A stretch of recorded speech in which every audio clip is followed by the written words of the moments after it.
আসসালামু আলাইকুম। Bengali home cook চ্যানেলে আপনাদের সবাইকে স্বাগত জানাচ্ছি। আজকে আমি আপনাদের সাথে শেয়ার করব কাঁচা মরিচের আচার। এই আচারটা দিয়ে ভাত, পোলাও কিংবা খিচুড়ি খেতে খুব ভালো লাগে, আর আশা করি আপনাদের ওই রেসিপিটি ভালো লাগবে। চলুন দেখে নেওয়া যাক কীভাবে বানাচ্ছি। এই আচারটা তৈরি করতে আমি এই মরিচগুলো ব্যবহার করছি। এই মরিচগুলো দেখতে নাগামরিচের মতো, কিন্তু নাগামরিচের মতো অতটা ঝাল হবে না, কিন্তু একটা আলাদা ফ্লেভার অ্যাড করবে। আপনারা চাইলে অন্য কোনো মরিচ দিয়েও এই আচারটা করতে পারেন। প্রথমে মরিচগুলো ভালো করে ধুয়ে আমি বোটা ছাড়িয়ে নিচ্ছি এবং একটি কিচেন টাওয়াল দিয়ে ভালো করে চেপে চেপে মুছে যে এক্সট্রা পানিটা লেগে থাকবে মরিচের গায়ে সেটা মুছে নিচ্ছি। তারপর মরিচ নিয়ে নিচ্ছি আমি কিছুটা লাল মরিচ, এতে করে দেখতে সুন্দর লাগে। আর মরিচগুলো যেহেতু আমার একটু ছোটো সাইজ, সেহেতু মাঝখান দিয়ে একটু করে ফাটিয়ে নিচ্ছি। আপনারা যদি বড় মরিচ ইউজ করেন তাহলে অবশ্যই 2 টুকরো করে নেবেন, আর একই সাইজের টুকরো করার চেষ্টা করবেন। কিছুটা সবজি ব্যবহার করব। আদা স্লাইস করে নিচ্ছি 1 ইঞ্চি এবং রসুন কোয়া নিচ্ছি 10-12টি। গাজর নিচ্ছি 1/4 কাপের মতো এবং একটু মোটা করে কেটে নেব। টকের জন্য ব্যবহার করব আম। আপনারা চাইলে অন্য কোনো টক ফল যেমন জলপাই, লেবু ব্যবহার করতে পারেন। তেঁতুলও ব্যবহার করা যেতে পারে। হাতের কাছে যেটা পাবে সেটা নিয়ে আচারটা তৈরি করা যাবে। তেল দিয়ে দিচ্ছি 1.5 কাপ এবং তেলটা গরম হয়ে আসলে যে আদার স্লাইসটা ছিল সেটা দিয়ে দিচ্ছি এবং রসুনের কোয়াগুলো দিয়ে দিচ্ছি।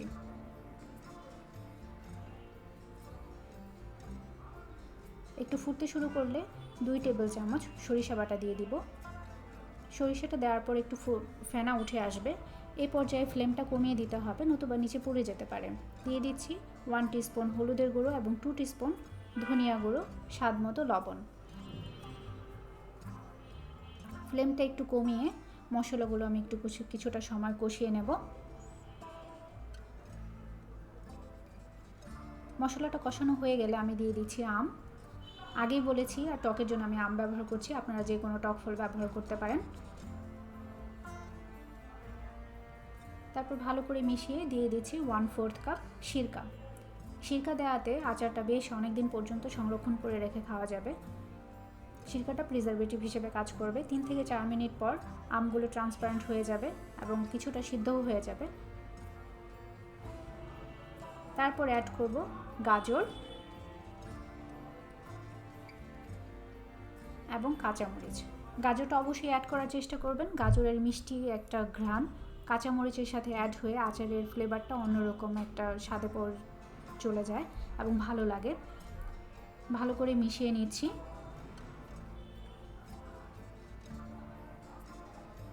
দিয়ে দিচ্ছি 1/4 কাপ চিনি। চিনিটা আপনারা চাইলে স্কিপও করতে পারেন, তবে চিনিটা দিলে স্বাদের একটা ব্যালেন্স আসে। লেবুর রস দিয়ে দিচ্ছি 2 টেবিল চামচ। ভালো করে মিশিয়ে আমি আচারটা তৈরি করে নেব। গাজর এবং কাঁচামরিচ থেকে কিছুটা পানি উঠে আসবে, এতে করেই কাঁচামরিচটা সিদ্ধ হয়ে আসবে এবং যে সবজিটা ব্যবহার করছি সেটা কিন্তু কিছুতেই গলানো যাবে না, একটু কচকচে থাকবে।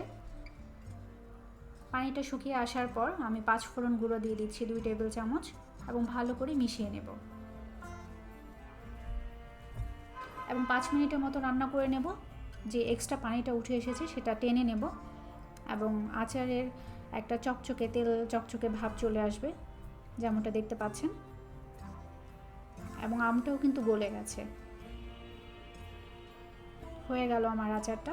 আমি বাটিতে তুলে পরিবেশন করে দেখাচ্ছি।